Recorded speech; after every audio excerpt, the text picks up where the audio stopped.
From the time Alaya Khan was 5 years old, she was captivated by the sky. While most kids her age played with dolls or chased each other in the streets of her small Pakistani town, Alaya would lie on the grass outside her home and watch the military jets slice across the clouds above. There was something about the sound, the roar, the rush that made her heart race. She didn't just want to fly planes. She wanted to command the sky. Her father, a retired schoolteacher, encouraged her fascination. If a boy can be a pilot, he once told her with a smile, then so can a girl who works harder. And Aliyah did just that. She wasn't just smart, she was relentless. Top of her class in math and physics. Disciplined, fearless. She studied every aviation book she could get her hands on, often staying up past midnight solving problems and sketching fighter jet models by hand. By the time she applied to the Air Force Academy, no one in her family was surprised. But the world outside wasn't so kind. At her entrance interview, one officer asked flatly, "You know we don't need drivers up there, right?" Alaya kept her head high. "I'm not here to drive," she said. "I'm here to fly." Her admission was a victory. But her time at the academy was a war of its own. She trained harder than most cadets, not because she wanted to prove something, but because she knew she had to. While her male counterparts formed easy bonds with instructors, Aliyah kept her focus sharp. There were whispers, always, that she'd been admitted because of some diversity initiative, not merit. So she silenced them the only way she knew. How? By outperforming everyone. In combat drills, she outmaneuvered her opponents, so often she was nicknamed Falcon. Her reflexes were razor sharp. Her decision-making under pressure was second to none, and her academic scores remained nearly perfect. When it came time to graduate, she was at the top of her class, with glowing recommendations and promises of bonuses. Fast-track promotion. She had earned her wings and her place. Her first assignment was set to be with an elite tactical squadron. She received her flight suit, her deployment papers, her mission briefing. She even called her parents to tell them the good news: her first flight would be in less than 2 weeks. And then, everything stopped. Just days before she was scheduled to join her squadron, Aliyah was summoned to a meeting with base operations. She expected it to be another routine orientation. Instead, a colonel she'd never met handed her a sealed document and said, "You're being reassigned, effective immediately." Her heart dropped. "Why?" she asked, stunned. He shrugged. "I'm not authorized to discuss it." Orders from above. Her deployment was canceled. Her flight access was revoked. Within 48 hours, she was transferred to a logistics facility hundreds of miles away, near the dusty outskirts of Quetta. The message was loud and clear. Even if the reasons worked, she would not be flying. At first, Aliyah thought it was a mistake, some administrative shuffle or personnel reshuffling. But when she inquired, she was met with indifference. "We go where we're needed," one officer told her. Avoiding eye contact, she asked to speak with anyone who could explain.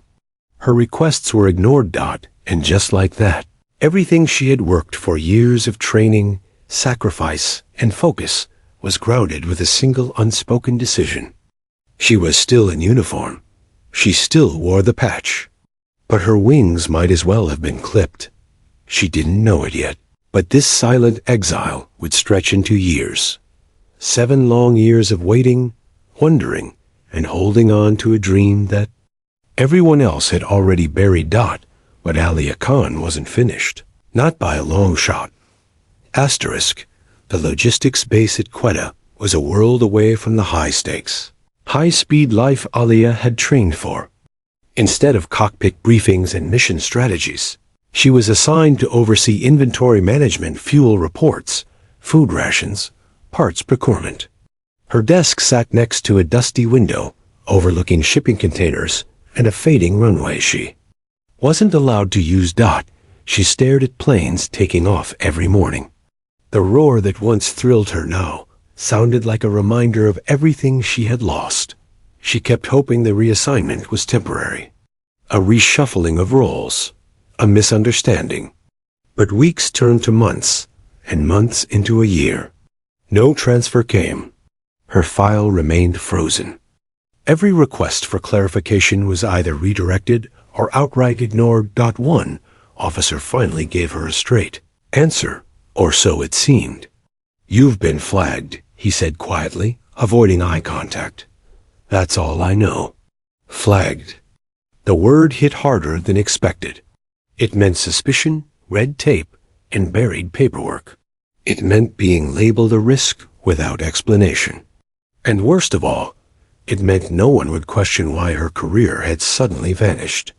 There was no official reprimand, no formal investigation, no hearing. Just a career quietly exiled, the silence a silence. The whispers around the base didn't help. One rumor claimed she had accidentally leaked flight coordinates during a training exercise. Another said she had clashed with a senior officer who'd held a grudge. Most didn't believe it. She had no disciplinary marks. But in the absence of facts, gossip filled the void. Aliya's reputation, once spotless, slowly faded into a haze of unanswered questions. Cadets who once looked up to her avoided conversation. Instructors from her academy days never reached out. Her old squadron? Silent. Still, Aliya refused to walk away. Every morning, she ironed her uniform. Every evening, she updated her personal log documenting tasks, commendations, and unanswered transfer requests. Her performance reviews remained exceptional. She didn't let frustration cloud her work. She wouldn't give anyone a reason to doubt her professionalism. But in private, the isolation stung. The nights were the hardest. She'd stare at the ceiling of her barracks room, wondering what went wrong. Sometimes she'd scroll through photos of her flight days, pausing on one where she stood beside her trainer jet, smiling with her helmet in hand. That girl still existed. Somewhere deep inside, she was still a pilot even if no one else saw her that way anymore. Her family didn't fully understand. "Why don't you just resign?" Her cousin asked one night over a call. Clearly wasting your time. But Aliya didn't see it that way. "I didn't wear this uniform to chase promotions," she said. "I wore it because I wanted to serve. And I'm not leaving without the truth." That truth felt buried somewhere behind locked doors and sealed files. And until she found it, she wasn't going anywhere. In her third year at the logistics base, Aliya started keeping a separate folder, a record of everything: her training scores, commendation letters, flight clearance history, and every denied transfer request. She labeled it contingency, not for revenge, but for a day when someone might finally listen. She had no idea that day would come, and when it did, it would begin not with a hearing or a press release, but with a filing cabinet, a misprinted label, and a folder that should never have existed. But for now, she remained grounded, silenced, not by failure, but by a system that refused to give her a voice. Still, she held on to her oath, and deep down, the falcon waited patiently in the shadows, wings tucked, but never broken. By year 4, Aliya Khan had stopped expecting change. The silence from headquarters was no longer surprising. What once felt like exile now resembled a strange routine. She woke at 0500, worked through the day, filed reports, mentored junior officers, and maintained the composure of someone who was still part of something greater, even if her role was invisible. Quetta Air Logistics Base was a posting most officers passed through briefly. Aliya, however, had become a fixture. New recruits came and went. Some assumed she was a civilian officer.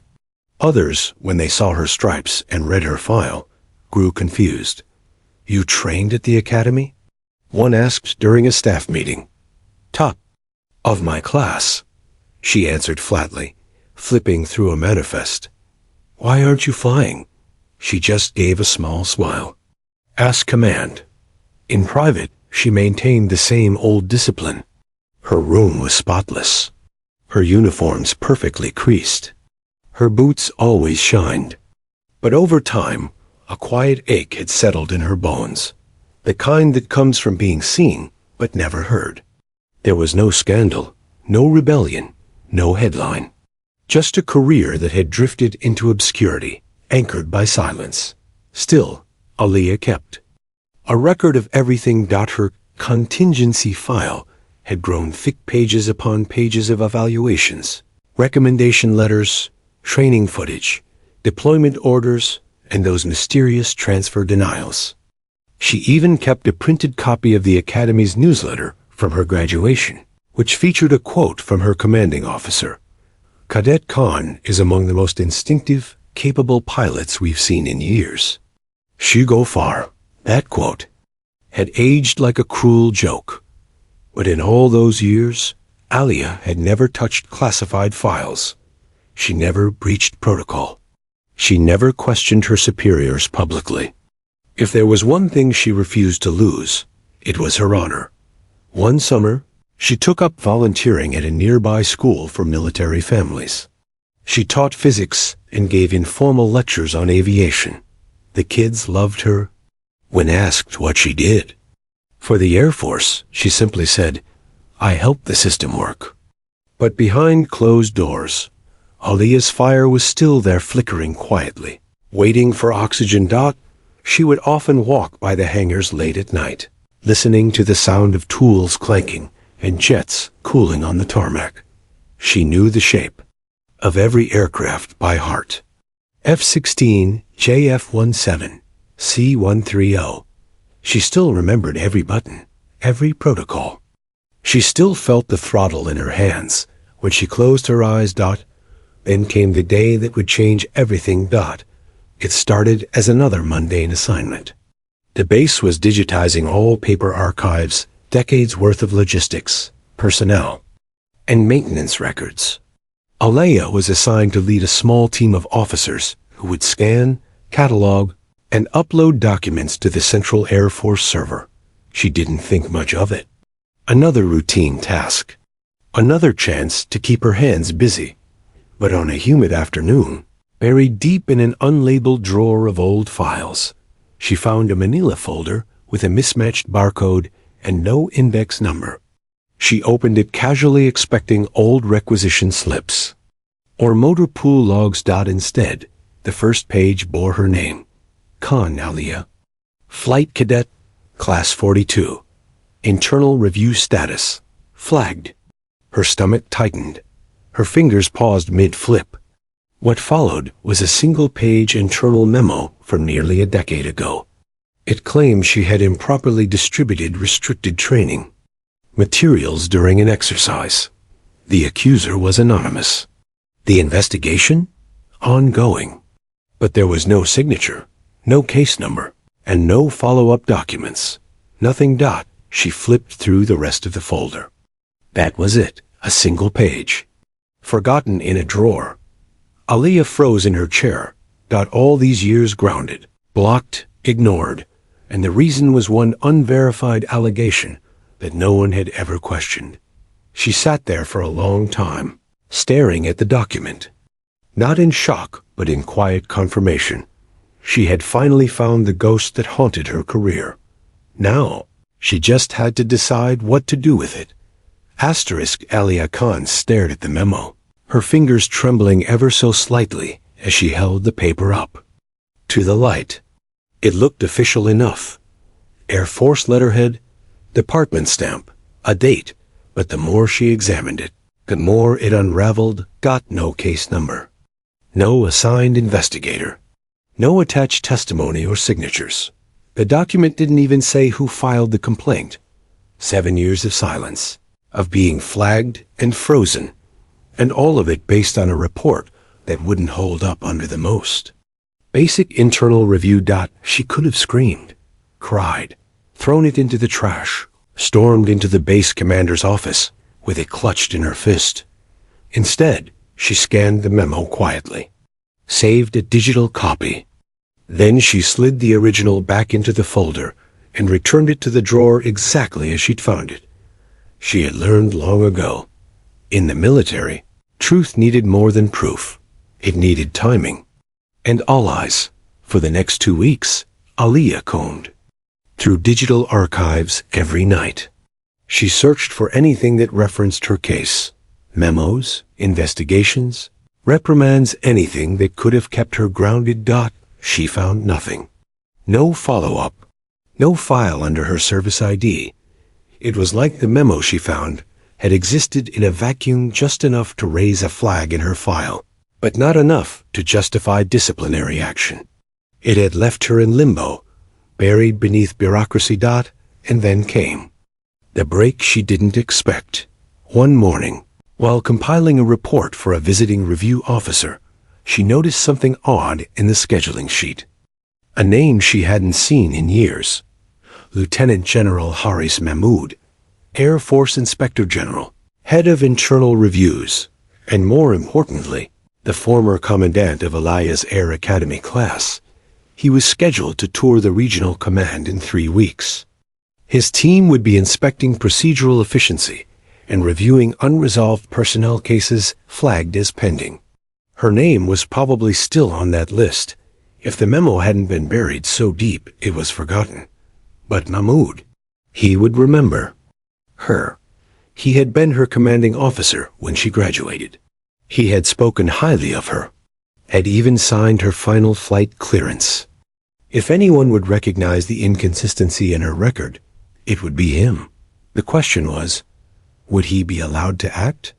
And more urgently, how could she get the truth in front of him without drawing fire? She couldn't go through normal channels. Any direct complaint would go to her base commander first, who had signed off on every denial for years. She couldn't confront Mahmoud during the inspection either. That would break every rule in the book and only make her look unprofessional. But she could submit an anonymous dossier, just like the one that started all this. So she gathered every document. Her entire contingency file, scanned, organized, indexed. She included the original memo, her evaluations, her blocked transfer records, and a timeline that made it clear a single unverified accusation had derailed an entire career. On the front page of the file, she wrote one line: "Sir, you taught us to trust the system. I did, for 7 years. Please look closer." She burned a copy onto a secure drive. No names, no direct accusations. Just facts. On the morning of the inspection, she placed the unmarked envelope inside the review officer's secure inbox, a routine drop point for internal documentation. Then she returned to her desk and resumed typing inventory reports as if nothing had changed, but something had. And within 72 hours, the Falcon's name would reach a general who had once believed in her and who, upon seeing what had been buried, would unleash a storm the system never saw coming. Lieutenant General Haris Mahmoud was a man who had seen careers built and destroyed within the walls of military silence.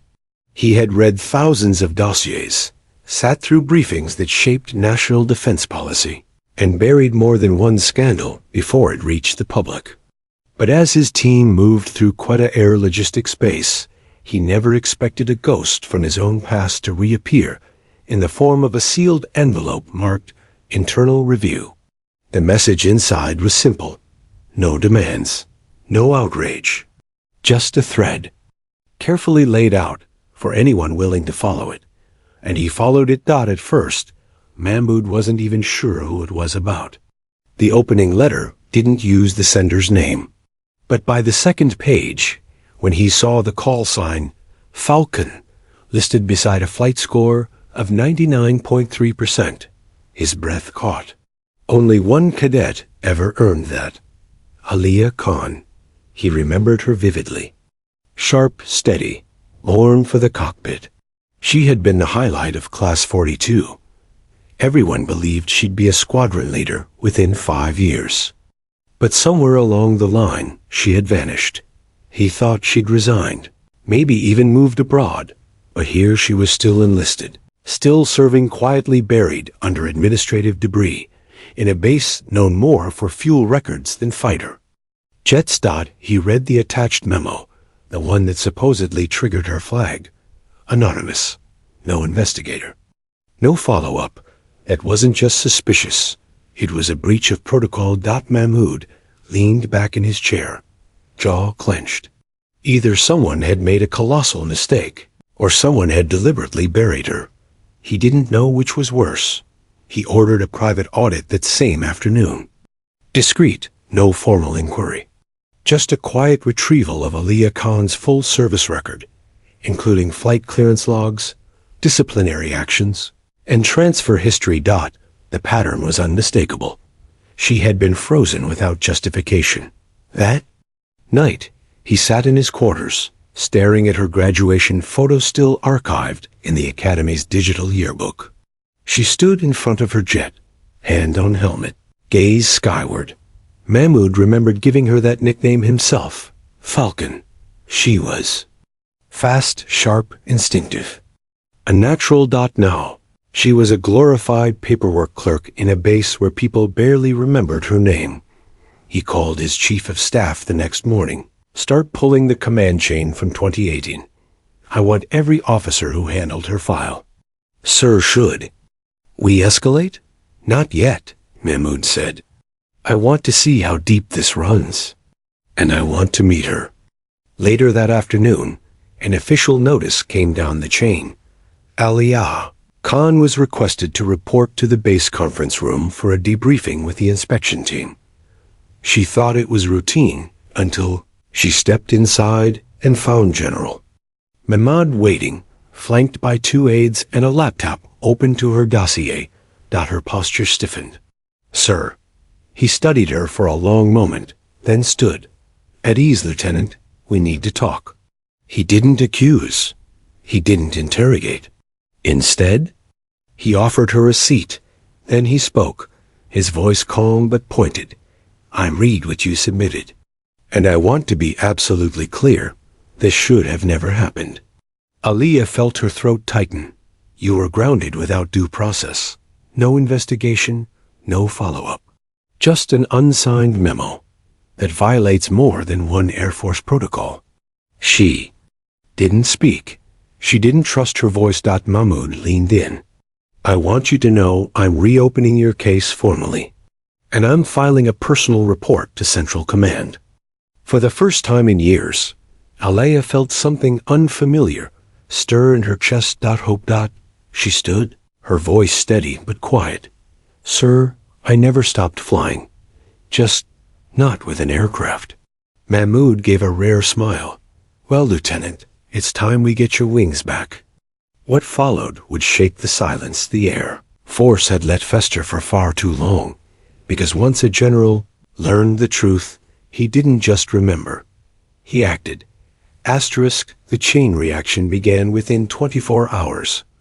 General Mahmoud's internal report landed on the desks of 2 deputy chiefs and the Directorate of Personnel with a single-line subject, flagging an unjust grounding of LT. Aliyah Khan, urgent review required. He didn't sugarcoat the situation. He attached the unsubstantiated memo. He highlighted the complete absence of due process. And he pointed out the systemic failure to correct the error, despite Khan's impeccable service record over 7 years. By military standards. The wording was aggressive. By political standards. It was explosive. The system, designed to bury small injustices under procedural silence, suddenly found itself facing accountability from within its own ranks, and from a highly respected general with a spotless record and a reputation for honesty. The personnel board scrambled. Calls went out. Emails flew. Commanders who had once ignored Aliyah's transfer requests now found their inboxes flooded with demands for explanations. Most had no idea why she'd been flagged in the first place. The paper trail led nowhere. Worse. Yet her digital flag had prevented her from accessing even her own appeal channels. The system had locked her out without ever informing her. What she was accused of was a bureaucratic ghost trap, and now it was unraveling. A review board was called. Mahmood insisted on being present. So did the Inspector General's legal advisor. The mood in the room was tense. Then came the final blow. When the system logs were cross-referenced with the original memo, it was discovered that the flag on Aliya's file had been manually inserted by a mid-level officer without authorization. That officer had since retired. His actions never questioned. In short, she had been wrongfully grounded. And for 7 years. No one noticed, or worse, no one cared. Mahmood was livid. I won't let this disappear into the system again, he told the board. She deserves more than reinstatement. She deserves a chance to reclaim the career that was taken from her. That same day, Mahmood called Aliya back to his office. She stood at attention, still trying to process what had happened in just a few days.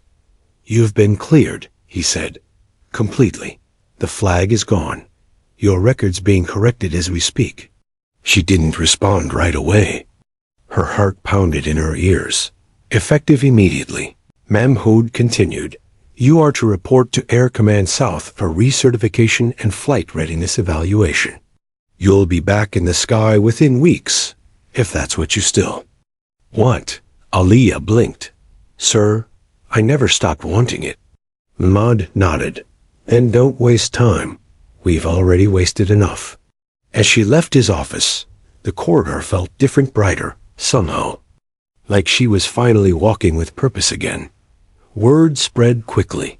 Officers, who once avoided her, suddenly stopped to shake her hand. A few apologized. Most just nodded in quiet respect. Her story, once buried, was now surfacing in side conversations, emails, and whispered acknowledgments. But Aliya didn't linger in the spotlight. She packed her bags, saluted the old base one last time, and boarded a transport flight to her next destination, Air Command South. There, she'd undergo 2 weeks of accelerated recertification. Physical fitness tests, simulator evaluations, live drills. She knew the drills. She could fly blindfolded. What she didn't expect was how quickly it all came back. The muscle memory, the reflexes, the precision. On her 3rd day, an instructor, watching her simulator run, leaned over to a colleague and muttered, She flies like she never left. But Aliya knew the truth. She had never truly left. She had just been waiting, patient, steady like a jet held on standby. And now, runway was finally clear. The wind roared across the tarmac as Aliya Khan stood at the edge of the flight line, helmet in hand, flight suit zipped, and her heart pounding in rhythm with the engine tests echoing through the air. A technician approached, shouting over the noise, Falcon 1, your birds prepped and ready. It had been almost 8 years since she last flew a combat jet. 8 years since she last sat in a cockpit and wrapped her fingers around the throttle. Yet now, after just 13 days of intense recertification, LT, Aliya Khan stood ready for her final flight evaluation, one that would determine whether she was officially cleared to return to the skies as an active Air Force pilot. Inside the hangar, her instructors watched closely. Aliya's scores had been flawless flight sims, live drills, even emergency protocols.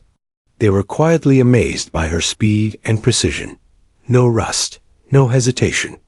She flew like someone born with wings.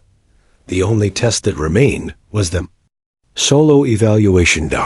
She would take the JF-17 into high-altitude maneuvers, simulate evasive protocols, and complete a precision landing. It was standard, but every second would be monitored. Any misstep would be recorded. There would be no room for doubt. Aliya climbed the ladder into the cockpit and settled into the seat like she had never left it.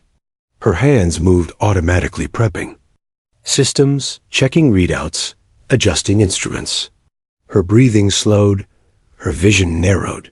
Falcon 1 requesting tower clearance for takeoff, she said into the comms. Cleared for runway 3. Good to have you back, Falcon. The canopy sealed shut with a hiss, and the jet began rolling forward. With a roar, the aircraft surged down the runway, wheels lifting into the wind as she soared back into the sky. From below, instructors watched. In silence, as the jet cut upward in a sharp climb, rolled into a banking turn, and accelerated into the designated airspace. What followed wasn't just performance, it was poetry. She executed her maneuvers with near mechanical precision. High G turns, vertical climbs, controlled descents, barrel rolls. She even added an extra corkscrew dive before leveling out, prompting one of the younger instructors to mutter, "Is she showing off? Wouldn't you?" The senior instructor replied, "But for Alia, it wasn't about proving a point. It was about reclaiming a piece of herself that had been stolen quietly, unfairly, and without a voice to speak against it." Every roll of the aircraft, every glide through the cloud line was her defiance made visible. She wasn't angry. She was free. After 42 minutes, she returned to base airspace, requested landing clearance, and brought the jet down in a smooth descent that touched the runway like a whisper. No bounce, no correction. Just perfect control. As she taxied the aircraft back to the hangar, technicians and officers stood in a loose line, watching. There were no words, just nods and looks of quiet awe. When she climbed out of the jet, her commanding instructor stepped forward and extended a clipboard. "Congratulations, Lieutenant Khan. You're officially recertified." She accepted the papers, barely suppressing a smile. But before she could speak, another voice called from behind the group, "Lieutenant Khan." They turned. It was a colonel from command headquarters, still in dress uniform, holding a sealed folder. "You've been reassigned. Effective immediately." Aliyah raised an eyebrow. "To where, sir?" The colonel smiled. "Operation Steel Viper. You're needed on the front line out west. They're short on experienced combat pilots, and..." The general said to send the best. Around her, a hush fell. She was going to the front lines. A mission that required top talent. No ceremonial gesture. No desk roll. Real flight. Real responsibility. Real risk. Alia nodded, her voice steady. "When do I leave?" "Tomorrow morning." She turned to face the horizon. The sky had never looked more inviting. She was no longer waiting. She was flying. Asterisk. The desert sun beat down hard as Alia Khan touched down at Forward Air Base Bravo, a windswept stretch of concrete in the western reaches of the country near the active conflict zone. The air was heavy with dust, tension, and the unmistakable hum of readiness. Within hours of arrival, she was inside the mission briefing room, standing beside a handful of pilots, most of them younger, some visibly skeptical, others just tired. From back-to-back sorties, their eyes flicked to her name patch. Some recognized it. "Falcon 1?" One lieutenant whispered. "She's the one they benched for years. Thought she left the force." She didn't respond. She didn't need to. The squadron commander, a grizzled colonel with salt in his hair and scars on his jaw, called the room to order. "We've got a hot target near the border. Hostile drone nests have been wreaking havoc on supply convoys. Command wants a precision strike at dawn, and we need our best in the air." He turned, pointing to the board behind him. 4 pilots were assigned to lead. The final name? Aliyah Khan. Falcon 1. No one said a word. But the unspoken message was clear. This wasn't charity. This was trust. By the time the sun kissed the horizon the next morning, 4 jets were lined up, engines humming in unison. Aliyah's JF-17, sleek and battle-ready, sat second in formation. Her fingers moved over the controls with the ease of muscle memory. The helmet locked in place. The world narrowed to flight paths and strike points dot as the jets roared into the sky, climbing above the craggy terrain below. Ground command relayed final intel. Target is mobile. Secondary structures nearby hostiles may be embedded. Precision only, no collateral. Alia's eyes scanned the terrain below as her jet closed in on the designated grid. Dust clouds flared where drones had lifted, scrambling to relocate. The lead pilot hesitated. Visibility was low, and satellite imaging had failed to update dot. Then came Alia's voice, calm and confident through the comms. "I've got him." Adjusting vector 3 degrees. 2 seconds to lock. She didn't wait for orders. She didn't need permission. She trusted herself. With a sharp pivot, she broke formation, dipped low into the canyon, and locked onto the fast-moving target with perfect alignment. One strike. Clean. Surgical dot. The drone nest lit up like dry tinder. No spread. No civilian contact. Just mission success. She pulled out of the descent at high G-force, climbing fast back to altitude before the rest even caught up. Strike confirmed. Command relayed. That was textbook. Her squadmates were stunned. The radio went quiet until the colonel's voice broke in from ground control. "Falcon 1, welcome back." The mission became a turning point. Over the next several weeks, Alia flew multiple sorties. Her teammates began seeking her insight, leaning into her experience, learning from her calm under pressure. But more than that, she became a symbol dot at other bases. Her name began circulating with new meaning. Not as the officer who vanished into paperwork, but as the pilot who came back stronger. The one who outlasted the system. News eventually reached media channels. Carefully, quietly, a feature appeared in a military digest titled, "The Pilot Who Waited and Won." When asked for comment, Alia gave only one line: "I didn't win. I survived. And now I serve." Back at Command HQ, General Mahmoud watched her mission footage in silence. He saw more than just flight skill. He saw resilience. Proof that integrity, when defended fiercely enough, could still punch through steel walls. He smiled quietly and turned to his aide. "Remind me to recommend her for Squadron Lloyd. She's earned more than her wings." The aide nodded. "Sir?" She never lost them. As the sun dipped behind the mountains, Alia stood beside her jet, helmet in hand once more. But this time, she wasn't watching the sky longingly, was writing new flight paths, and this time, no one would keep her grounded.